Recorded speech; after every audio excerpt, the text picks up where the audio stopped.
कैसे हैं आप लोग?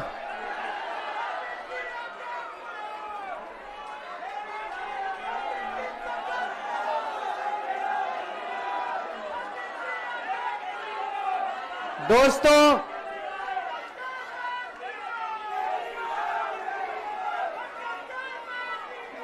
आज आप लोगों के बीच में आके बहुत अच्छा लग रहा है।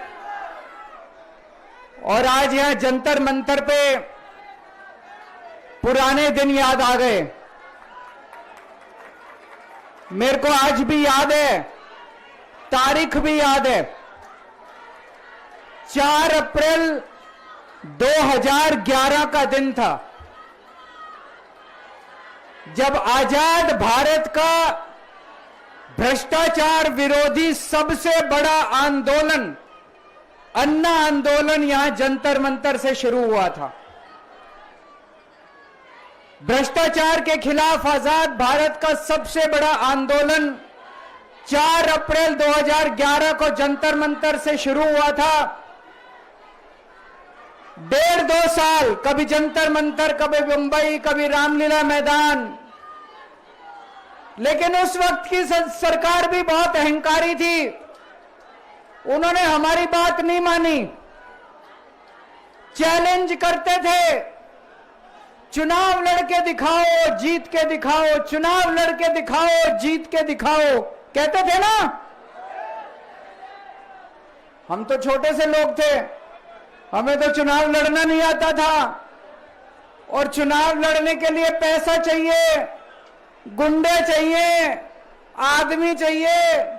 हमारे पास तो ना पैसा था, ना आदमी थे, ना गुंडे थे। हम चुनाव कैसे लड़ते? पर वो बार बार कहते थे चुनाव लड़के दिखाओ, चुनाव लड़के दिखाओ। हम भी चुनाव लड़ लिए और देखो, जनता ने हमको जिता दिया। पहली बार में दिल्ली में आम आदमी पार्टी की सरकार बन गई।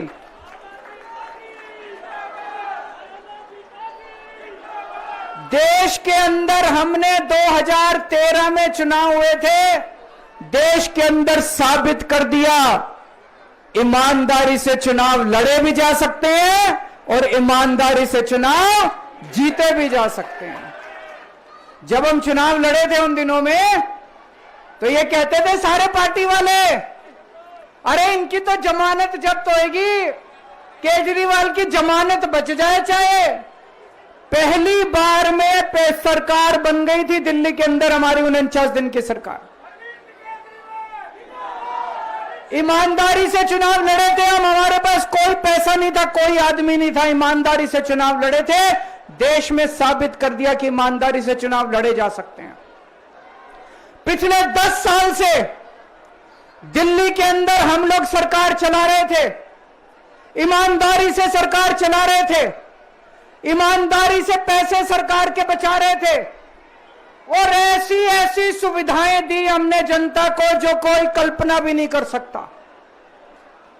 बिजली 24 घंटे कर दी, बिजली फ्री कर दी, बिजली पानी फ्री कर दिया, महिलाओं के लिए बसों का किराया मुफ्त कर दिया, बुजुर्गों के लिए तीर्थ यात्रा कर दी, शानदार अस्पताल, मोहल्ला क्लिनिक बना दिए, लोगों का इलाज मुफ्त कर दिया, शानदार स्कूल बना दिए, लोगों की शिक्षा शानदार कर दी, बच्चों को भविष्य दे दिया। 10 साल ईमानदारी से काम किया। मोदी जी को लगने लगा कि अगर इनसे जीतना है तो इनकी ईमानदारी पे चोट करो, इनको बेईमान साबित करो। तो प्रधानमंत्री जी ने एक षड्यंत्र रचा। उन्होंने षड्यंत्र रचा, केजरीवाल को बेईमान साबित करो, मनीष सिसोदिया को बेईमान साबित करो, आम आदमी पार्टी को बेईमान साबित करो। और षड्यंत्र रच के इन्होंने हमारे सारे बड़े बड़े नेताओं को एक एक करके जेल में डाल दिया। दोस्तों, अब हम जेल से बाहर आ गए और जेल से बाहर आने के बाद मैंने इस्तीफा दे दिया। आपके मन में यह चल रहा होगा कि केजरीवाल ने इस्तीफा क्यों दिया। मैंने इस्तीफा इसलिए दिया क्योंकि मैं ये सब करने के लिए, गंद करने के लिए नहीं आया था। मैं भ्रष्टाचार करने के लिए नहीं आया था। मैं सत्ता का लालच, सत्ता की भूख नहीं है मेरे को सीएम की कुर्सी की भूख नहीं है। मैं पैसे कमाने नहीं आया। पैसे कमाने होते इनकम टैक्स कमिश्नर की नौकरी करता था। उस नौकरी में जितने करोड़ों रुपए चाहता मैं कमा सकता था। पैसे नहीं कमाने, देश के लिए आए थे, भारत माता के लिए आए थे, देश की राजनीति बदलने के लिए आए थे। दोस्तों,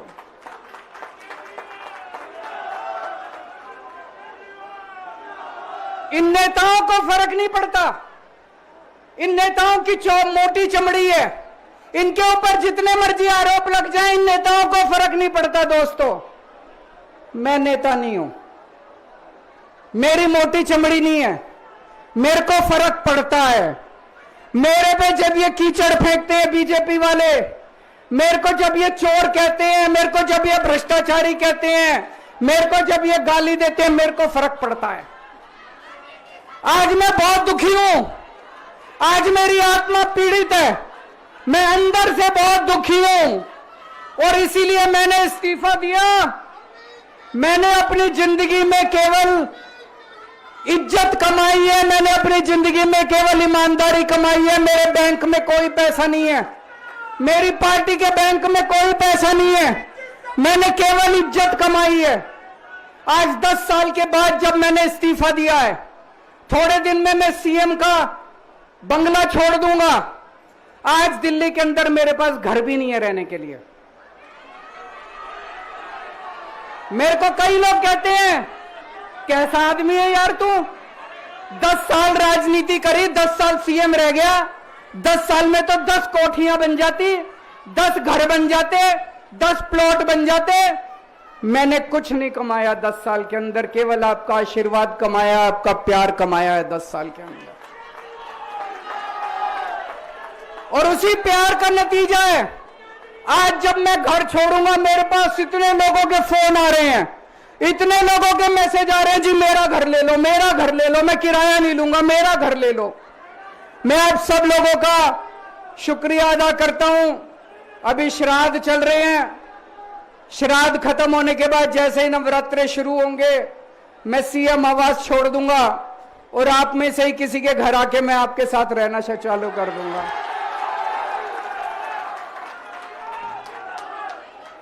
इन्होंने, मोदी जी ने हमारे ऊपर सबसे कठोर कानून लगाया, इस देश का ईडी का कानून, पीएमएलए।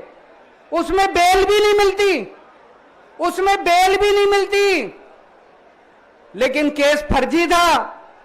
मैं शुक्रिया अदा करता हूं सुप्रीम कोर्ट का, उन्होंने हम सबको बेल दे दी, क्योंकि उनको भी पता था कि केस खत्म है, केस बेकार है। उन्होंने हम सबको बेल दे दी। लेकिन जैसे मैंने कहा, मैंने केवल ईमान, जब मैं जेल से आया, मैंने मन में सोचा था, जब तक कोर्ट मेरे को बाइज्जत बरी नहीं कर देता, मैं दोबारा कुर्सी पे नहीं बैठूंगा। लेकिन मेरे को वकीलों ने कहा, यह केस अभी 8 साल चल सकता है, 10 साल चलेगा, 15 साल चलेगा, यह केस का कोई भरोसा नहीं है, यह केस अभी बहुत लंबा चलेगा। तो मैंने तय किया, मैं अपनी जनता की अदालत में जाऊंगा, जनता से पूछूंगा कि जनता मेरे को बताए कि मैं बेईमान हूं कि मैं ईमानदार हूं।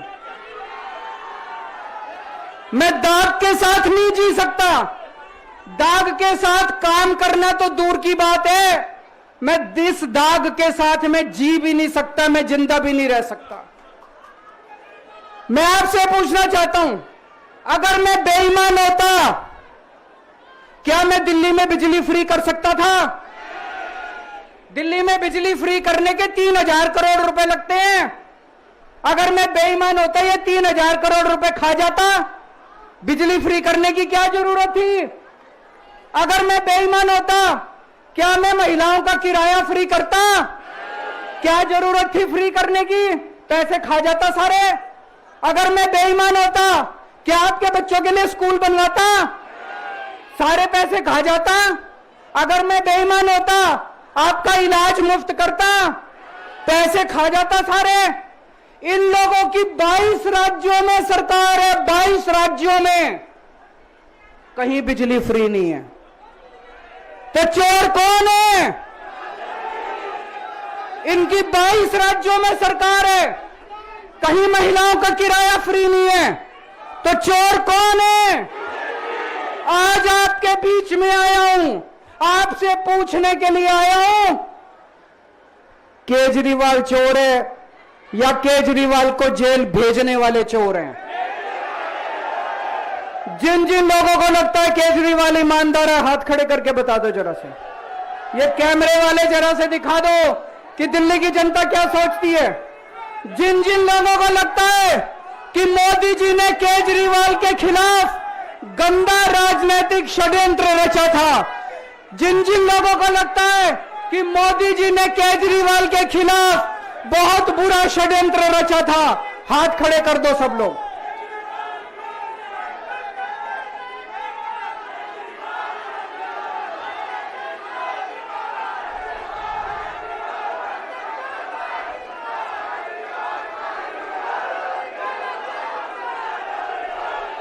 एक बात और करना चाहता हूं आज आपसे, एक बात और करना चाहता हूं, बड़े ध्यान से सुनना। एक बात और बहुत जरूरी बात है, सारे जने बड़े ध्यान से सुनना। ये आरएसएस वाले कहते हैं हम राष्ट्रवादी हैं, आरएसएस वाले कहते हैं हम देशभक्त हैं। आज मैं पूरे सम्मान के साथ, आरएसएस के प्रमुख हैं श्री मोहन भागवत जी, मैं पूरे सम्मान के साथ मोहन भागवत जी से 5 प्रश्न पूछना चाहता हूं और आपका समर्थन चाहता हूं। अगर मैं कोई गलत प्रश्न पूछूं तो बता देना, और सही प्रश्न पूछूं तो मैं आपसे हाथ खड़ा करवा के पूछूंगा। मेरा पहला प्रश्न है मोहन भागवत जी से, जिस तरह मोदी जी देश भर में लालच देके या ईडी और सीबीआई की धमकी देके, डरा के दूसरी पार्टी के नेताओं को तोड़ रहे हैं, पार्टियां तोड़ रहे हैं, सरकारें गिरा रहे हैं, क्या यह देश के लिए सही है?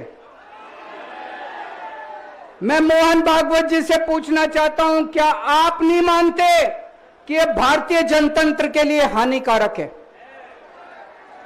पूछना चाहिए कि नहीं पूछना चाहिए मोहन भागवत जी से? मेरा दूसरा प्रश्न है उनसे, देश भर में सबसे भ्रष्टाचारी नेताओं को मोदी जी ने अपनी पार्टी में शामिल करवा लिया। जिन नेताओं को कुछ दिन पहले मोदी जी ने खुद सबसे भ्रष्टाचारी बोला, जिन नेताओं को अमित शाह जी ने खुद भ्रष्टाचारी बोला, कुछ दिन के बाद उनको बीजेपी में शामिल करा लिया। मैं मोहन भागवत जी से पूछना चाहता हूं, क्या इस प्रकार की राजनीति से आप सहमत हो? क्या आपने कभी ऐसी बीजेपी की कल्पना की थी? पूछना चाहिए कि नहीं पूछना चाहिए मोहन भागवत जी से? मेरा तीसरा प्रश्न है मोहन भागवत जी से, बीजेपी आरएसएस की कोख से पैदा हुई है कि नहीं है? कहा जाता है यह देखना आरएसएस की जिम्मेदारी है कि बीजेपी पथभ्रष्ट ना हो। मैं मोहन भागवत जी से पूछना चाहता हूं, क्या आप आज की बीजेपी के इन कदमों से सहमत हैं? क्या आपने कभी मोदी जी से यह सब ना करने के लिए बोला? मोहन भागवत जी बताएं कि क्या आपने मोदी जी को यह सब गलत हरकतें करने से रोका कभी? पूछना चाहिए नहीं पूछना चाहिए? मेरा चौथा प्रश्न है मोहन भागवत जी से, जेपी नड्डा जी ने लोकसभा चुनाव के दौरान उन्होंने कहा कि बीजेपी को अब आरएसएस की जरूरत नहीं है। आरएसएस बीजेपी की मां समान है कि नहीं है? क्या बेटा इतना बड़ा हो गया कि मां को आंखें दिखाने लग गया? क्या बेटा इतना बड़ा हो गया कि आज मां को आंखें दिखाने लग गया? जिस बेटे को पाल पोस के बड़ा किया, जिस बेटे को प्रधानमंत्री बनाया, आज वो बेटा पलट के मां को अपनी आंखें दिखा रहा है। मातृतुल्य संस्था आरएसएस, आज वो बेटा अपनी मातृतुल्य संस्था को आंखें दिखा रहा है। मैं मोहन भागवत जी से पूछना चाहता हूं, जब नड्डा जी ने ये कहा तो आपके दिल पे क्या गुजरी, आप जरा बताइए इस देश को। क्या आपको दुख नहीं हुआ? मैं आरएसएस के हर कार्यकर्ता से पूछना चाहता हूं, जब नड्डा जी ने कहा कि हमें आरएसएस की जरूरत नहीं है, क्या आरएसएस के हर कार्यकर्ता को दुख नहीं हुआ? मेरा 5वां प्रश्न मोहन भागवत जी से मैं कहना चाहता हूं, आप ही लोगों ने मिलकर कानून बनाया था कि 75 साल के होने पे कोई भी व्यक्ति रिटायर होगा। इस कानून के तहत आडवाणी जी को रिटायर कर दिया, मुरली मनोहर जी जैसे बड़े बड़े नेताओं को रिटायर कर दिया, बीसी खंडूरी जी को रिटायर कर दिया, कलराज मिश्र को रिटायर कर दिया, शांता कुमार को और पता नहीं कितने लोगों को रिटायर कर दिया। अब अमित शाह जी कह रहे हैं कि यह नियम मोदी जी पे लागू नहीं होगा। तो मैं मोहन भागवत जी से पूछना चाहता हूं, क्या आप इससे सहमत हो कि जो नियम आडवाणी जी पे लागू हुआ वो मोदी जी पे लागू नहीं होना चाहिए? आप ये पूछना चाहते हैं कि नहीं पूछना चाहते? पूरा देश आज मोहन भागवत जी से ये प्रश्न पूछना चाहता है। एक और बात रखना चाहता हूं मैं, प्रश्न के रूप में नहीं है। आज हमारे देश के अंदर शिक्षा व्यवस्था का बहुत बुरा हाल है। जिनके पास पैसा है वो अपने बच्चों को प्राइवेट स्कूलों में भेज देते हैं, जिनके पास पैसा नहीं है वो मजबूरी में सरकारी स्कूलों में भेजते हैं। 75 साल के अंदर सरकारी स्कूलों का बेड़ा गर्क कर दिया हर सरकार ने इस देश के अंदर। लेकिन ऊपर वाले की कृपा है कि ऊपर वाले ने इस देश को एक मनीष सिसोदिया दे दिया। 75 साल के बाद इस देश में एक ऐसा शख्स आया जिसने गरीबों के बच्चों को भविष्य की एक उम्मीद दी। एक रिक्शे वाले का बेटा, मजदूर का बेटा, किसान का बेटा, जिसे कोई उम्मीद ही नहीं बची थी कि मेरे बच्चे बड़े होकर कुछ बन सकते हैं, आज उनके बच्चों को अच्छी शिक्षा देकर मनीष सिसोदिया ने उनको उम्मीद दी है। ऐसे मनीष सिसोदिया को प्रधानमंत्री मोदी जी ने 2 साल जेल में रखा। मनीष सिसोदिया की जिंदगी उसकी अपनी जिंदगी नहीं है। मनीष सिसोदिया की जिंदगी देश की जिंदगी है। मनीष सिसोदिया का एक एक जिंदगी का पल इस देश का पल है। ये 2 साल मनीष सिसोदिया के खराब नहीं हुए, ये 2 साल इस देश के खराब हुए हैं। अगर आज मनीष सिसोदिया जेल के बाहर होता, न जाने कितने और नए स्कूल बनते, न जाने कितने बच्चों को शिक्षा मिलती। तो मैं मोहन भागवत जी से भी पूछना चाहता हूं कि क्या आरएसएस इस किस्म की हरकतों से सहमत है? ये सारे प्रश्न आज मैंने मोहन भागवत जी के सामने रखे हैं। मैं उम्मीद करता हूं कि वो इन प्रश्नों के जवाब देंगे। और ये प्रश्न केवल मोहन भागवत जी के लिए नहीं है। इस देश से प्यार करने वाले हर शख्स, इस देश के हर देशभक्त को, भारत माता की पूजा करने वाले भारत माता के हर सपूत को मैं ये प्रश्न पूछना चाहता हूं, इस पे चिंतन जरूर करना। आरएसएस के हर व्यक्ति से मैं कहना चाहता हूं, आपको हो सकता है केजरीवाल पसंद ना हो, आपको हो सकता है आम आदमी पार्टी पसंद ना हो, लेकिन देश की खातिर इन मेरे उठाए गए मुद्दों पे चिंतन जरूर करना दोस्तों। ये आने वाला चुनाव मामूली चुनाव नहीं है। यह दिल्ली का आने वाला चुनाव केजरीवाल की अग्नि परीक्षा है। अगर आपको लगता है केजरीवाल ईमानदार है तो केजरीवाल को वोट देना। अगर आपको लगता है केजरीवाल बेईमान है, मुझे कतई वोट मत देना। ये जो झाड़ू है ना, ये जो झाड़ू है, ये झाड़ू अब चुनाव चिन्ह नहीं है। ये झाड़ू चुनाव चिन्ह नहीं है आम आदमी पार्टी का। ये झाड़ू आस्था का प्रतीक है। जब एक आदमी वोट डालने जाता है और झाड़ू का बटन दबाता है तो अपनी आंख बंद करके पहले भगवान का नाम लेता है। झाड़ू का बटन दबाता है तो वो मन में सोचता है कि मैं ईमानदारी का बटन दबा रहा हूं। झाड़ू का बटन दबाता है तो वो ये सोचता है कि मैं एक ईमानदार सरकार बनाने का बटन दबा रहा हूं। इस झाड़ू का बटन तभी दबाना अगर आपको लगे केजरीवाल ईमानदार है, नहीं तो इस झाड़ू का बटन मत दबाना दोस्तों। भारत माता की।